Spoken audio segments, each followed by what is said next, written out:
Time flies, nothing's off the table since my last regeneration. I'm a bit unstable. Bombast, I need to prove my mettle, so I'm dragging Peri off to someplace dreadful. It's Jaconda, or Telos, or Shoreditch, or this place. Hello and welcome to the quick guide to Big Finish Classic Who, Peri, Part 1, in case you missed the earlier videos. I'm going by companion because for most classic Doctors, Big Finish didn't have series as. And the stories tended to jump around each Doctor's timeline, and as far as I can tell, there's no official, authoritative, agreed-upon timeline for adventures, so I've separated them out by companion. Hopefully it'll make things easier for everyone, and make it harder for me to miss any stories. Peri was Six's original companion. She travelled with Five briefly, much less briefly on Big Finish, but she's most connected with Six. She's a botany student from Maryland who adored Five, and enjoyed a less than friendly relationship with Six in the start. Well, we all know the fate of alien spies! But they eventually got themselves into a comfortable rhythm of mutual abuse. You even managed to burn dinner last night. Well, I have never said I was perfect. If you recall, last night I was supposed to have a cold supper. That was an unfortunate accident. You can't go out dressed like that. Why ever not? You look dreadful. Ta-da! Yup. Bit of an anticlimax after that journey. Ungrateful wretch. What do you expect? Applause? I was contemplating taking you to the constellation of Andromeda. Why? I haven't been there recently, that's why. Oh, what about me? Don't I ever get a say in our destination? Where would the First Lady suggest? Well, I don't mind. I will venture just one question, Doctor. What precisely do you do in there? Argue, mainly. I love Six and Peri. It's one of the few Doctor-companion relationships that's not mentoring, or best friends, or bestiality. No, it's a sibling-type relationship, with all the shit-talking that entails. I am the Doctor, whether you like it or not. Now, I promised myself at the start of this project that if a script made it to 20 pages, I would split it. So far, the scripts have mostly floated around the 10 to 13 page mark, but this is our first part 1. Because Peri is his longest running companion, but not only that. You see, years after she left, / had her mind wiped, / some other stuff, she came back for yet more adventures. Several times. Once about 5 years older, this happens in Big Finish. Once in her middle age, seen in the short film The Eternal Mystery, which technically might be the same one from Big Finish, but maybe she stayed for decades, who knows. Or it might be two different versions, or it could be the same one who had a long hiatus again. And then on top of that, you get the Tales from the TARDIS one, who might be one of those other ones, or possibly more than one of those other ones. Thanks to Time Lord shenanigans, there's about 7 different versions of Peri, including one who died in Mind Warp, one who was possessed and killed someone, one who stayed with Brian Blessed and Krontep and had kids, one that moved to Earth with Brian Blessed and became his wrestling manager, not kidding about that, and one who was sent to Earth and her memories wiped. We'll meet a couple of these in audio, but for more information, check out Peri and the Piscon Paradox, excellent story, or just read the Doctor Who wiki for hours and still be confused. Now, apart from the several older Peris, there's also the very young Lost Stories Peri, stories that were meant for TV but got scrapped. Most of Six's and Peri's Lost Stories were from the originally planned Series 23 that got replaced with the Trial of a Time Lord. Because the Lost Stories were intended for TV, I'm putting them in their own section. Not their own video, just towards the end of my stuff with Peri. Chronologically, Six and Peri are very much in the violent stage of their friendship at this point, so the Lost Stories come very early, but I won't be covering them just yet. You see, some more might yet be released, so I want to leave as much time as possible for them to do that. They can't really add any more stories to the regular releases that came out in 2001, but they can make new Lost Stories. Now, a number of these are extremely early Big Finish, so you can find them for cheap on their website. The CDs are only available second-hand, though. But you can also find some of these on Spotify for free, so if you're new to Who in Audio, check that out. Anyway, before I begin with the Big Finish adventures, I need to talk about BBC Radio's mid-80s foray into Doctor Who. While the show was still being rested on TV between Colin Baker's 2 series, they produced Slipback, which makes it one of the very few Doctor Who audio adventures produced while the starring actor was the incumbent.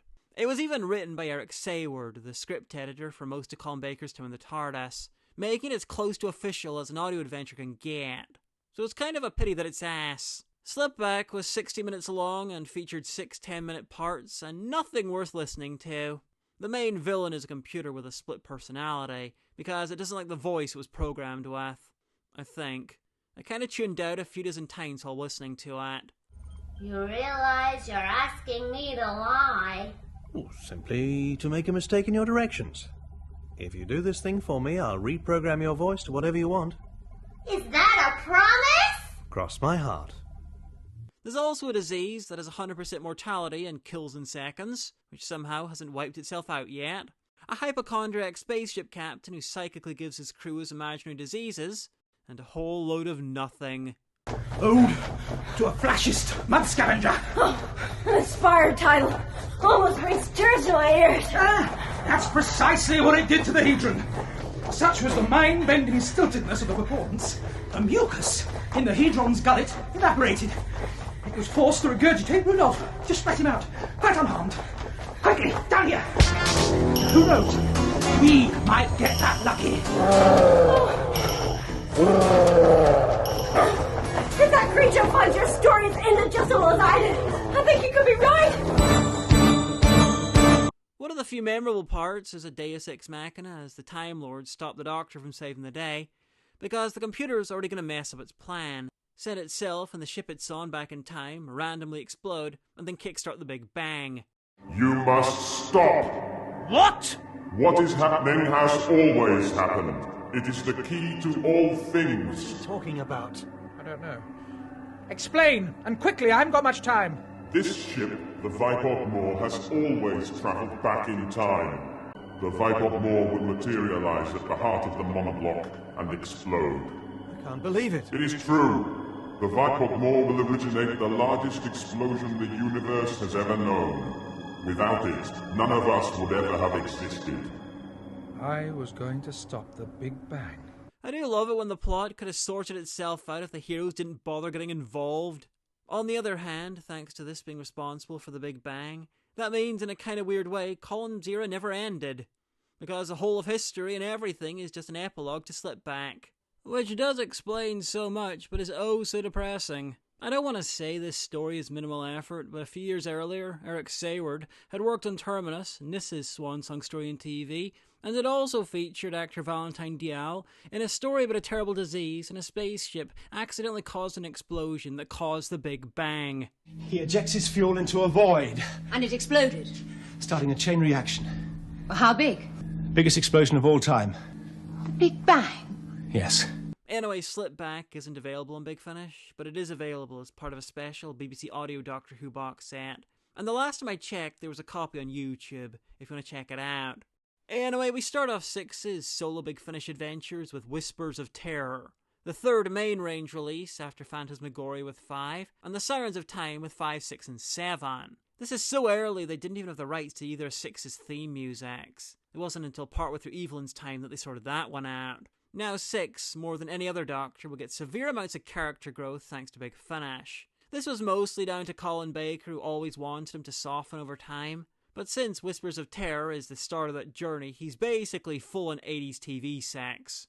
Which is no bad thing. 6 is my second favourite Doctor, and it's the TV version I fell in love with. He's loud, childish, arrogant, opinionated, combative, unreasonable, driven and theatrical. But he's also the closest thing the Doctor has to a paladin incarnation. Not in a religious sense, but of all the Doctors, he is the least nuanced idea about good and evil, and the most zeal in fighting that evil. This comes from his first TV story, and it is terrible, and he's deep in his post-regeneration madness. But I really feel this clip sums 6 up, for good and bad. Villain! Murderer! Doctor! 1,000 burns on your head! Anyway, Whispers of Terror is pure TV sex, and it is glorious. The story is pure TV sex, but with one massive improvement. The script isn't crap. Big Finish is the most consistently good Doctor Who there is, and placing this story in particular, with 6 at his most TV, next to the stories from that era, really shows the difference in quality. Anyway, 6 and Peri, still in the arguing phase of the relationship. It It's a dim and dusty corridor, Doctor. Can't we just leave? Leave? Leave? You mean go away and never know?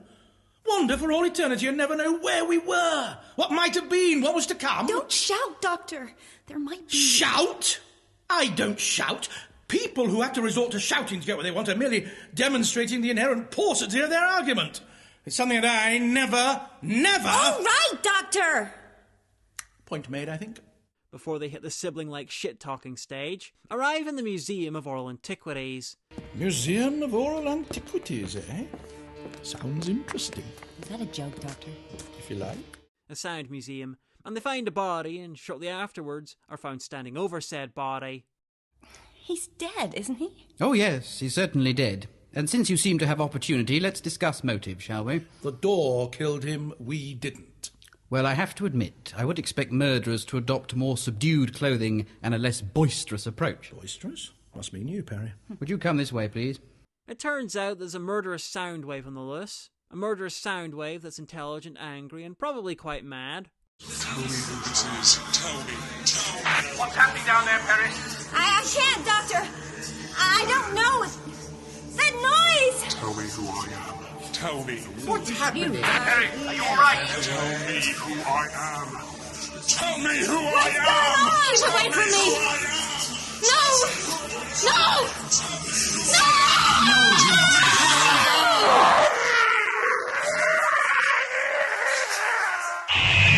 This is really making use of the fact that it's audio. Where some stories would maybe be cowed by the loss of visuals, this positively relishes an ad. From the location, to one of the main guest characters being blind, to a mini detective story involving audio files being changed, to the soundwave impersonating other people's voices. This is a mission statement for Doctor Who in audio, and it works beautifully. This was written by Justin Richards, and he said that his main inspiration was, what if the voice of her conscience that drove Lady Macbeth to suicide was actually real? And placed in a really cool sci-fi setting. And it really works. The second Peri adventure is... ish. One of the more experimental Six stories, one that fits him oh so well. Ish is about language, it's the far future, and Six and Peri visit an intergalactic linguistics conference about an effort to catalogue every word in the English language. So Six gets to rant and rave about how amazing English is in that parochial way that he has. It's all language. Dictionaries don't care about transatlantic differences. At their peril, you might touch on colonial illegitimizations momentarily in the name of completeness, but it's English! And most of the cast are linguists, or holograms are linguists. And what happens is a bit complicated, but essentially, a mimetic plague spreads throughout the conference, reducing people's ability to comprehend language to one word. Ish. Ish. Ish? Doctor? Ish. Ish. Doctor?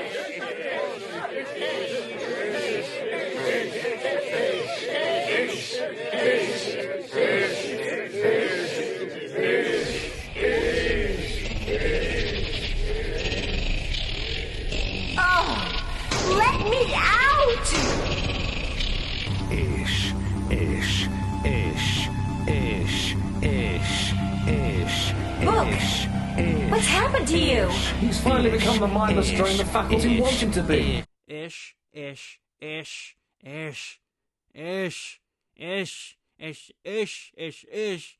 I was gonna do the whole rest of the review like that, but even I realized that was a bad idea. Where Whispers of Terror relished in being an audio adventure, this relishes in Six's love of language. He's easily the most wordy Doctor. This is partially Colin Baker's doing. When filming classic Who, he would change up some of the dialogue to include less well-known words, so the kids in the audience would look them up in the dictionary and increase their vocabulary. That is the smell of death, Peri. Ancient musk, heavy in the air. You gave me your word, you microcephalic apostate. Fruit soft flesh peeling from white bones. Look at it this way, planets come and go, stars perish. Matter disperses, coalesces, reforms into other patterns, other worlds. Nothing can be eternal. That's interesting. Not to say arresting. The unholy, unburyable smell of Armageddon. A little gratitude wouldn't irretrievably damage my ego. It stopped. No, still functioning. The dog, it stopped barking. There was silence deep as death. It's morbid. Possibly. Nothing quite so evocative as one's sense of smell, is there? In one Big Finish story with Mel, another character even describes talking with Six as like arguing with a thesaurus. And he was so right. I warn you, a verbal duel against me, as you should remember, if you use the smallest fraction of your cerebral cortex, can only end in ignominy for you. Igno what? Talking to you is like arguing with a thesaurus. It pays to enrich your word power. There's two great things in Ish. It's clear love of language. It's like listening to someone commentate a dictionary fight. Welcome. Oh, hello, Symposiarch.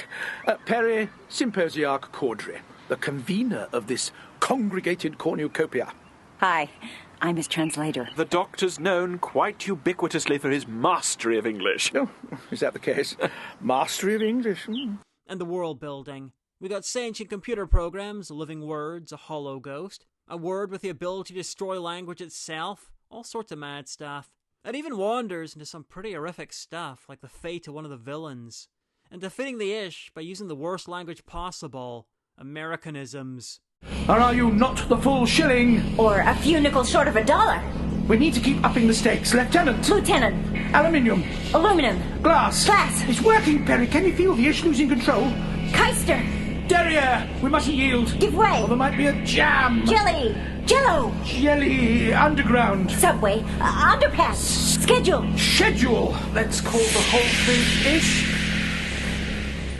Ish is connected to a mythical word that's infinitely long. The theory says that small words tend to have many meanings, while long words have less, and a word that's infinitely long will be so specialized that it could affect reality itself. Or extend the length of the word to infinity, as the transcendentalists theorize, and, well, no one knows what it means. Most likely, the longest word, which is known by the ostentatiously Latinate name of the omniverbum, exists as a kind of singularity of significance. In its presence, meaning itself would warp and collapse. And let me guess, no one who's found the omniverbum has ever lived to tell of it. As is apt for a story about language, this is technically the first story where the Doctor says the word shit. If that sounds weirdly adult for Doctor Who, remember, before New Who began, books and audios were markedly more grown up, because the fan base was generally people who'd already grown up, and they wanted Doctor Who that grew up with them. So pre-2005, or thereabout, you generally get bloodier, weirder, more experimental, and more sexual stories than afterwards. I mean, 1 of 5 stories makes explicit references to pubic hair. See, when I said New Who affected Big Finish, this is the sort of thing I meant. There is no way in hell that today's Big Finish would spend 90 minutes on language semi-zombies, going on about how amazing English is, and having the Doctor swear for the first time in the show's history. Peri, I usually disapprove of censorship, but what's this in aid of? Well, we can't guarantee our immunity against the problem we're facing will last. The earpieces will filter out any instances of you-know-what that attempt to assail you and provoke repetition. You mean, if we try to say oh. Good. Now, on your way. Honestly, this is incredibly original, uses the audio medium to its fullest, and is mostly excellent. The only real issues are the complete filleting Six does to English. It's borderline nationalistic. The Doctor's known quite ubiquitously for his mastery of English. Oh, is that the case? Mastery of English? Well, I'd reverse the roles personally. It's English that has mastered me. See what I mean? Excuse me. Hello? It's all language. Dictionaries don't care about transatlantic differences. At their peril. You might touch on colonial illegitimizations momentarily in the name of completeness, but it's English, the language of Chaucer. Chaucer? Well, of Shakespeare. Shakespeare. Of me. The uninfracted tongue, that's the core of the endeavour. Get it wrong, and what would be the point? I am fine with the Doctor loving English, he hangs it there enough, but he really should save that level of being a jackass for Gallifreyan. If you're a fan of Blackadder, there's an excellently subtle reference. Six briefly takes over the stage at the conference. He looked at me and said, "Sausage?" Sausage? And then he turned on his heel and stormed out. That's a callback to the Blackhead of the third episode about Dr. Johnson reading his dictionary. Sausage? Sausage! Blast your eyes! I think you'll find he left sausage out of his dictionary. Peri's next two appearances with 6 were special half-length bonus releases. You see, at this point, Peri was mostly paired up with 5, and 6 was mostly with Evelyn. There were a few years between Ish and these releases, so they were a special treat for the 6 and Peri fans. The first was Her Final Flight. 6 is travelling alone and lands, well, more crashes, on a planet that he's not familiar with. He falls off a mountain and wakes up. Next to Peri. You've been out cold nearly 3 days. 3 days? Oh, that's preposterous. Hang on. I know your voice. It can't be. Peri? Yes, Doctor. It's me. What are you doing here? Now 20 years older. Well, how long has it been? About 19, 20 years, I think. Oh. This version of her, because there are many, survived the trial of a Time Lord, married Brian Blessed, and hated it. Then she escaped and found herself in this backwater planet, just in time for the Doctor to arrive. It's a medieval society because Peri and the Doctor arrive from the sky. They think they're spirits, and they're worshipping the TARDIS. They believe it contains their goddess. She's being hailed as a gift from the gods? Goddess, actually. She's called Sahile. Well, it's been quite a while since the old girl was deified. I'll bet she's lapping up the attention. Actually, it's become rather more than that. Unfortunately, the TARDIS is damaged and is leaking chronon radiation, speeding up and reversing time, healing or killing people brought to it, and ultimately evolving a mostly harmless virus to its final form. People are dying, Peri's sick, and the Doctor might have to kill the TARDIS in order to save the planet. Well, what will happen to the TARDIS? Her interior dimensions will fold in on themselves until... Until? Until they reach a singularity. But where then? The TARDIS graveyard? I don't know. Someone once told me that every time a TARDIS dies, a black hole is born. I wonder if that's true. There's plenty more going on here that I'm not even going to touch on because while the main plot is a typical sci-fi story, medieval people meeting godlike technology and it going terribly, the other stuff is a lot twistier. Some bits kind of obvious, other parts not so much. Anyway, very solid episode, nothing too stand out, just pure well-made competence. When I saw you again, I thought... You thought I might be able to get you back to your own time? When we first met, I thought all I wanted to do was travel. But after all this time, I've not found anywhere that's come even close to how I felt when I was with my friends, my family. I never imagined it could be so hard getting back to them. I understand. Recommended, just not showy. The second bonus was Cryptobiosis. An odd little story where Peri, the Doctor, and the TARDIS are on a ship to New Orleans. There's a murder, and the Doctor gets the blame. Naturally. We can all see the blood on his hands. Literally.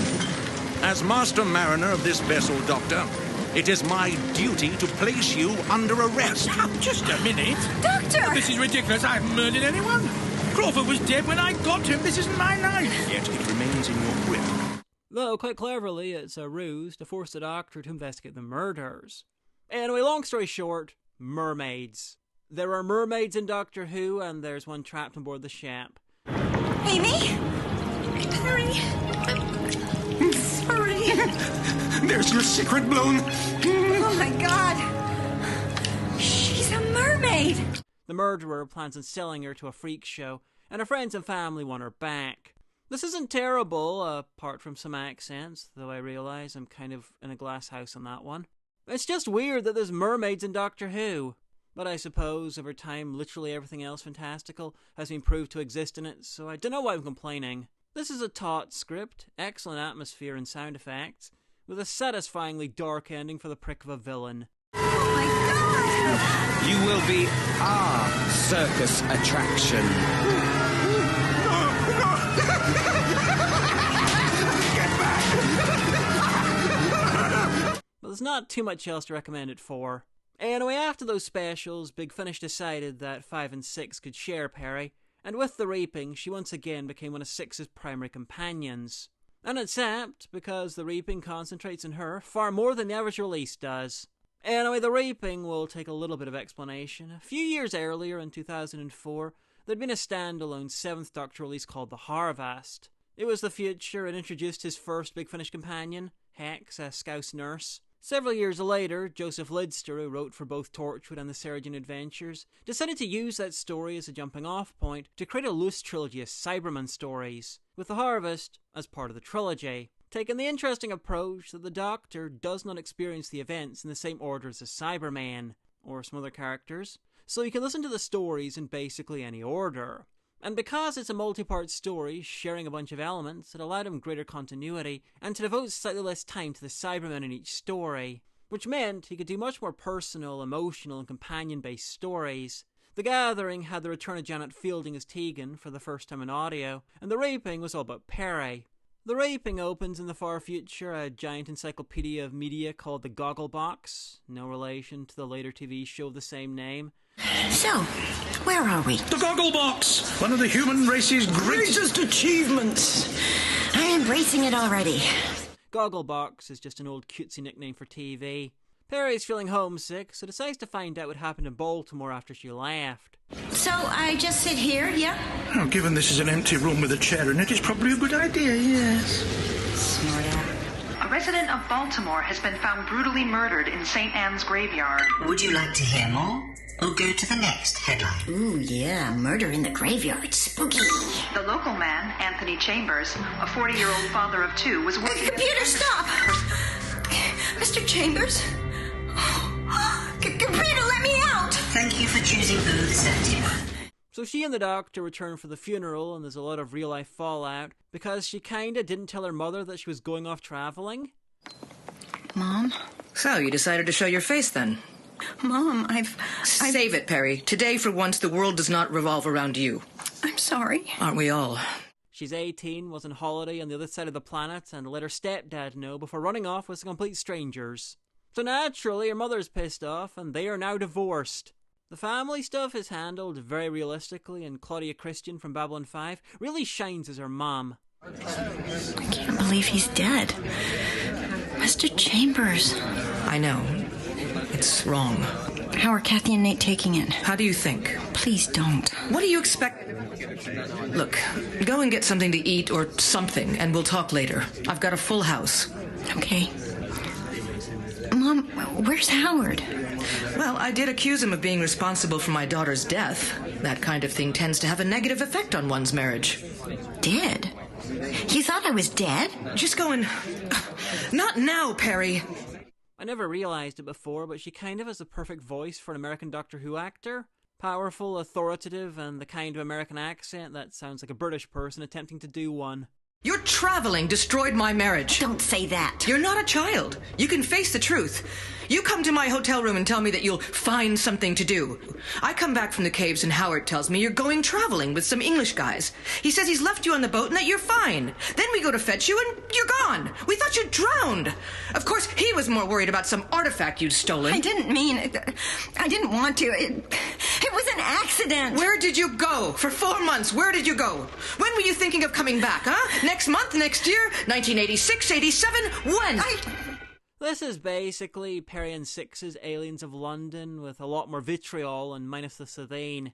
Instead, it's a horror story with some good 80s zombie movie vibes. There's a few knowing and accidental winks to New Who, apart from the Aliens of London stuff. The Cybermen are from the future. Their future. Really advanced, so their plot involves taking people over via these earring things like in Rise of Cyberman. There's conversion of the dead like in Dark Water, and even Cybermen created by nanomachines are brought up. But where New Who sometimes use these ideas for gimmicks, this really revels in the horror. Something moving. Where? Down there. Dad? Dad's grave? It was a scratching from the coffin. Right, this stops now. Doctor, I don't know who you are, but this stops now. Oh, do be quiet. Doctor! All of you, be quiet. Just listen. Dad, nobody breaks free.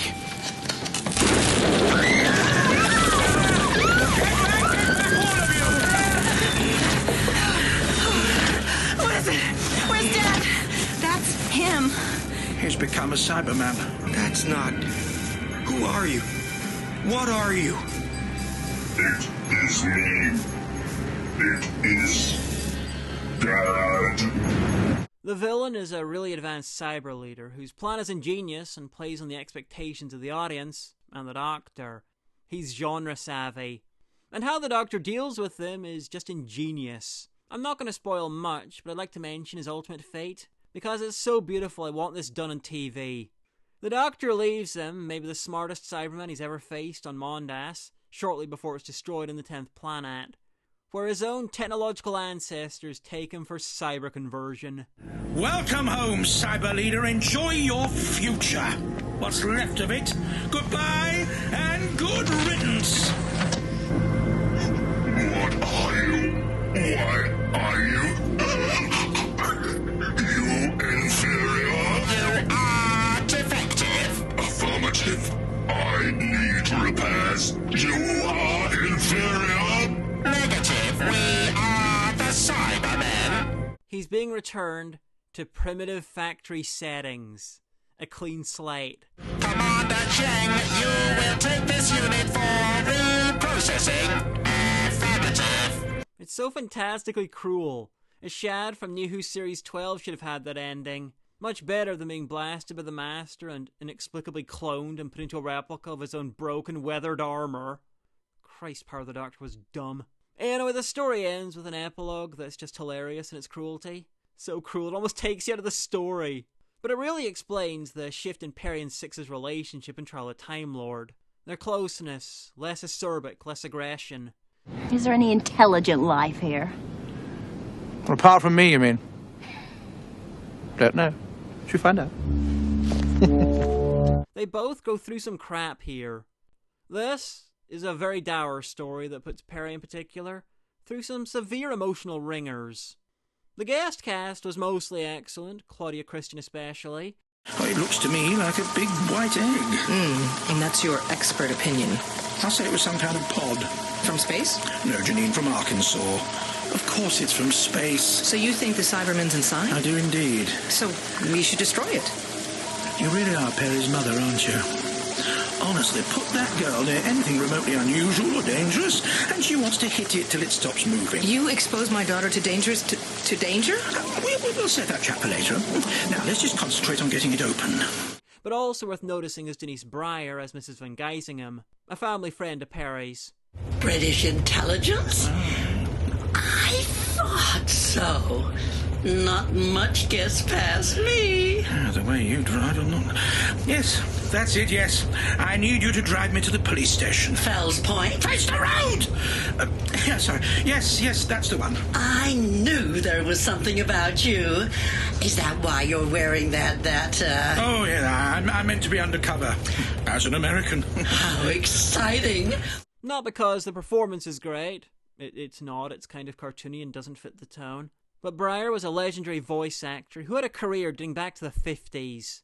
She's probably most famous for voicing Zelda on Terrahawks. Who's the worst? I'm the worst. Everybody knows that I'm the worst. I'm the meanest queen that's ever been. But if I tried, I could be worse. Sadly, this is her only Who role. Oh, fun fact. We've all seen this meme. It's from an old 1970s British sitcom called It Ain't Half Hot, Mum. Oh dear, how sad, never mind.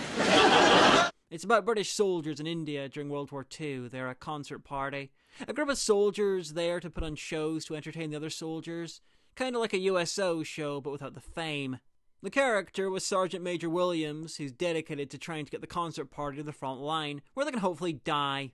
Later on, Windsor Davies was on Terrahawks with Denise Breyer, but that's not the fun fact.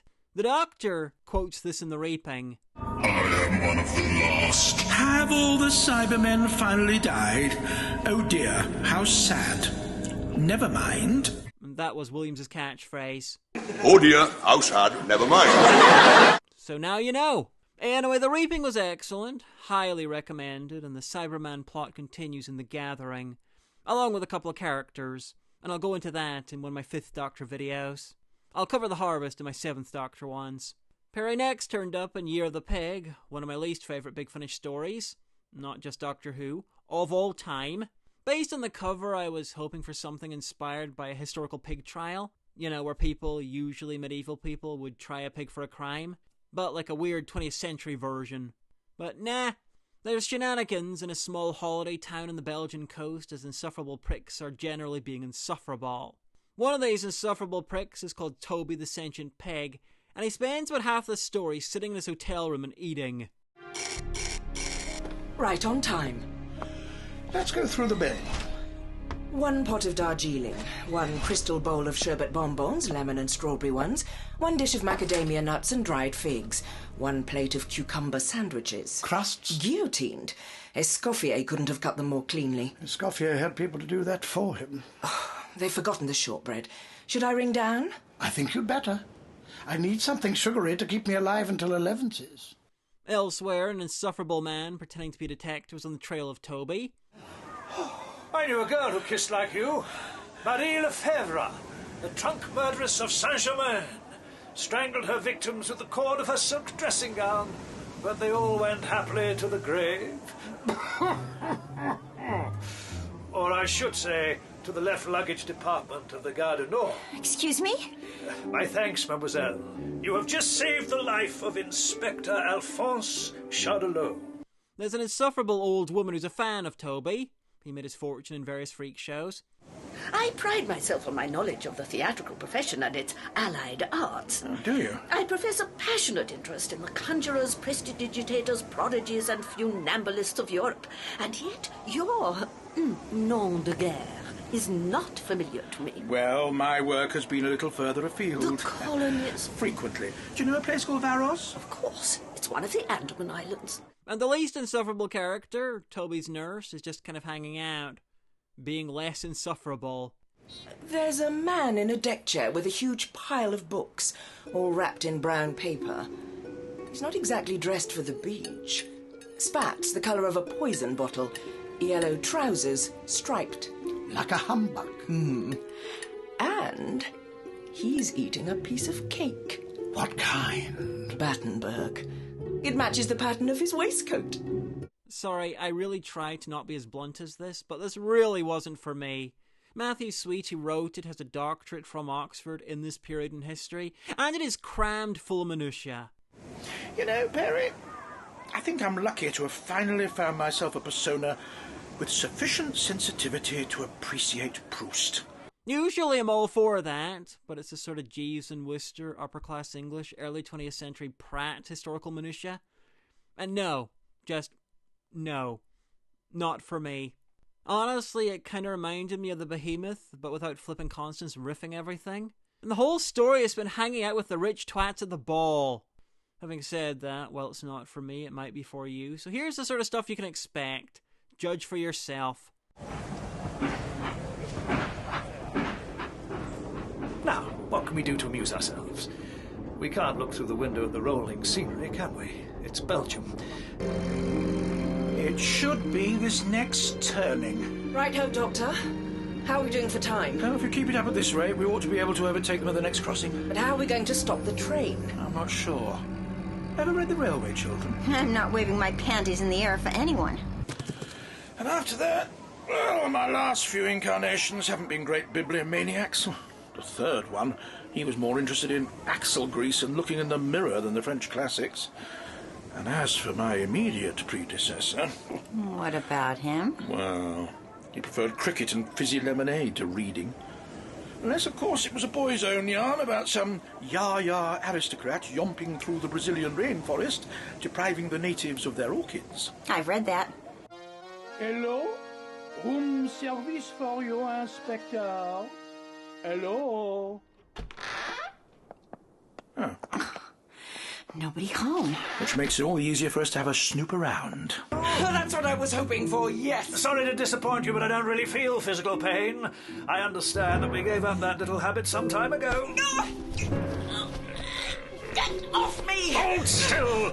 How do you expect me to tie you up when you're struggling so? There! I'd venture that the trunk murderess herself couldn't have done a better job. Then meet me back here. Right. Oh, hang on. Where is this Turkish steam bath? Turn right down that corridor, right at the end, left through the double doors with the stained glass elephants, then follow the smell of stale sweat until you reach the door marked Men's Sauna in Corpore Sano. You know what that means, don't you? Something about the men's sauna offering corporal punishment. See you back here as soon as... So now that you have an idea if you agree with me or not, here's some trivia. The insufferable old lady, Mrs. Boltitude, fan of Toby, was played by Maureen O'Brien, who played Vicky, one of the first Doctor's companions back in the 60s. And I didn't even recognise her voice. Obviously, she was about 45 years older, but I'm still impressed. Toby was voiced by Paul Brook, who's basically been in everything in British TV between the 70s and the 90s. But if you watch my stuff, you might remember him from The Mad Death. And Toby's nurse was played by Adjoa Ando, who earlier that year played one of the cat nuns in New Earth, and the next year would start to play Martha's mum. I am trying to not go into the plot for this, because apart from really not liking it, there are twists, and if you do end up liking it, I really don't want to spoil them for you. It certainly keeps you guessing. Anyway, one last thing. Six casually mentions Marvel characters Power Man and Iron Fist. And an antique back number of Power Man and Iron Fist. He's explaining a very Douglas Adams-ish thing, where a freak event with an Iron Fist and Power Man comic and a science thing that brought its advertisements into existence.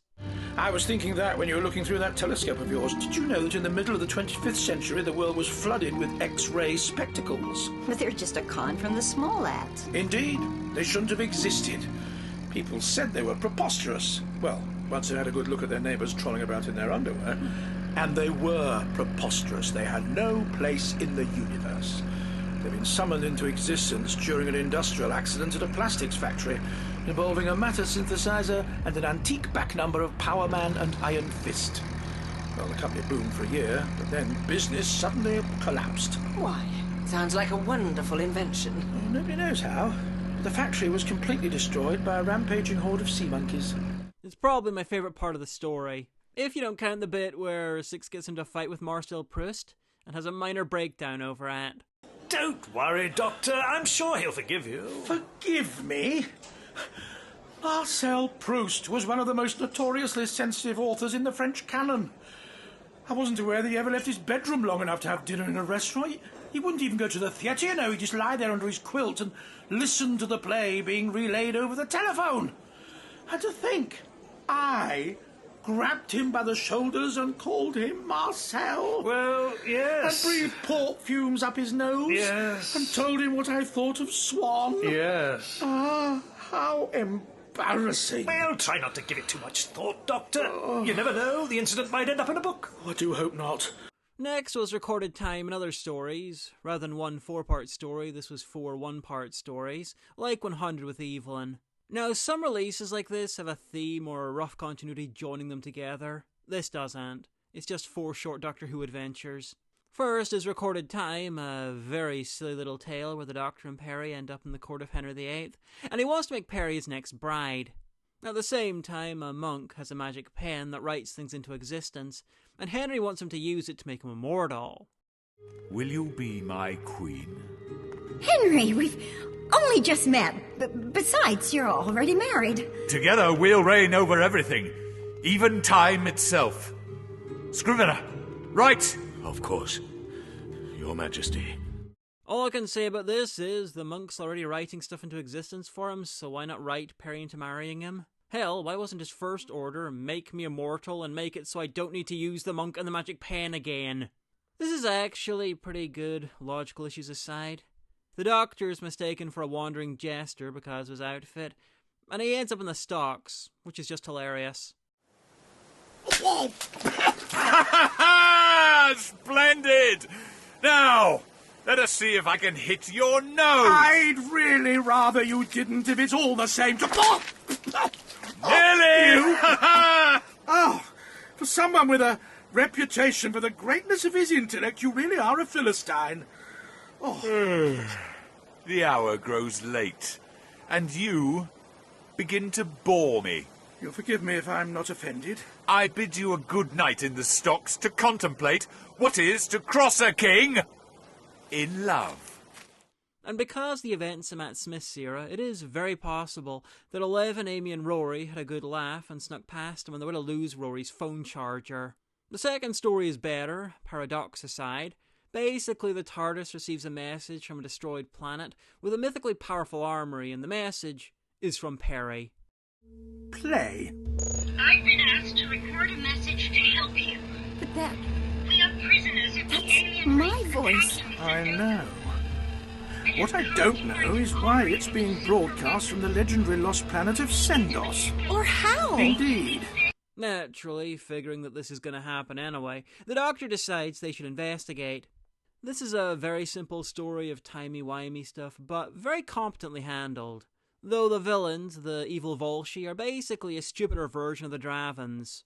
And how stupid are they? Well, like the Dravens, they're a matriarchal warrior species, but unlike the Dravens, they are so stupid they set their computer, which will do anything you tell it to accept any order from a woman. Any woman of any species, including woman prisoners called Peri. You are female. All females are valid. Really? Ship, this instruction cannot be countermanded. Stop! Transport these 2 guards to the planet's surface. Ship, ignore them. I am woman. Hear me roar. So yeah, them getting themselves killed at the end is too good for them. I really feel the third and fourth stories are the best in this set, though.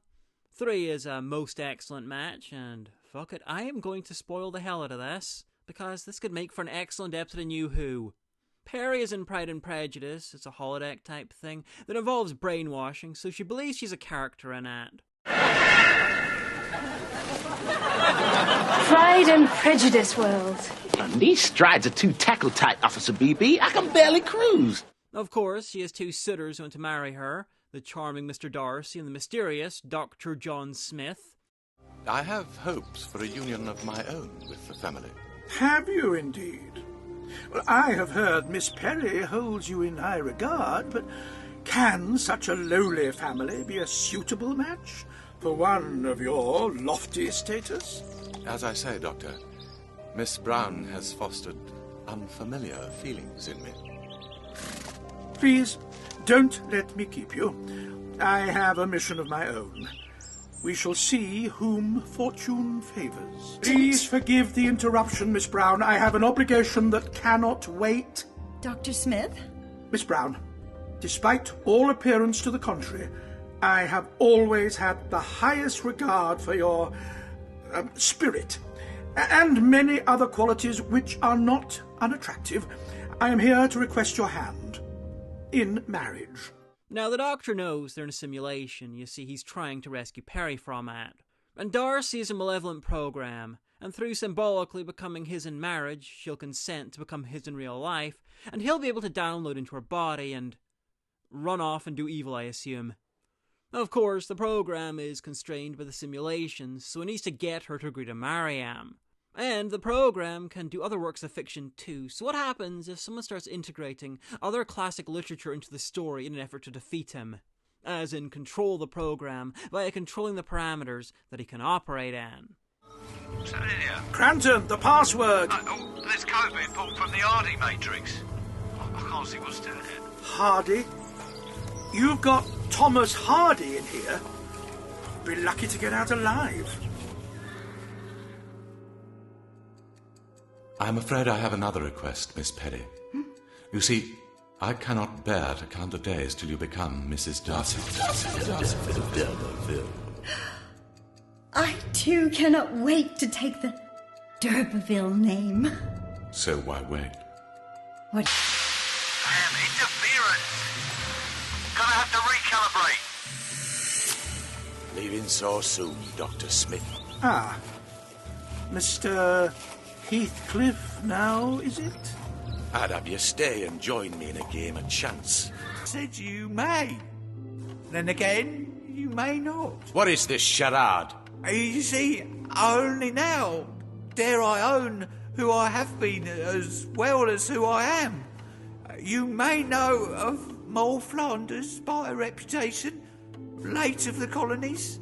Funds were low, so my ward and I set sail for England.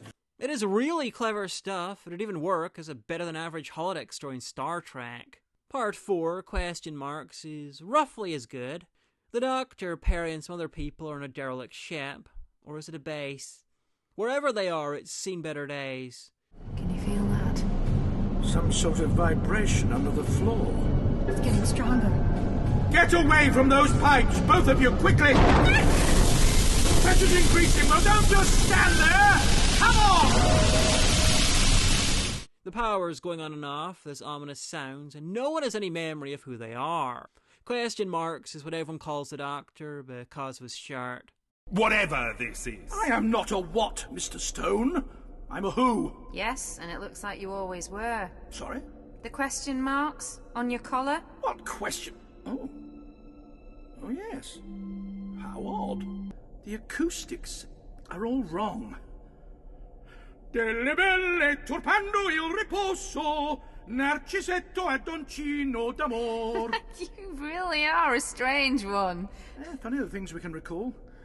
As if there are basic skills and knowledge ingrained within us. I wonder if I'm some kind of opera maestro. Diva, more like.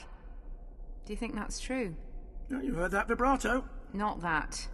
This is a classic example of people sussing out a situation piece by piece and making mistakes about who they and other people are based on evidence in front of them until it all comes crashing down with a devastating ending. And it's not a bad ending, it is a great ending, it's just bleak and crushing. Overall, recorded time is definitely more good than bad, and even the bad parts is worth listening to. Anyway, as part of the 50th anniversary celebrations, Big Finish put out a set of disconnected stories set in 1963. 5 got a riff on Beatlemania, 7 had a story about the Kennedy assassination, and 6 got 1963 The Space Race. One of my favourite Big Finish stories because it's completely fucking insane. In fact, I'll dramatise the writing process with a couple of lines. You realise this idea is utterly ludicrous and cannot possibly work? Miss Petrov, those are my favourite kinds of ideas. It's the USSR and the Soviets are having trouble with manned space flight. The craft, with one of the first human cosmonauts, has vanished on this side of the moon. Luckily, the Doctor and Peri turn up and are instantly mistaken for some scientists / KGB agents so they can help out. And when the capsule finally does return to Earth, it's not a person inside. Can you hear me? Over. Please, let me out! Let me out of here! She's alive! Yes, it certainly sounds like it.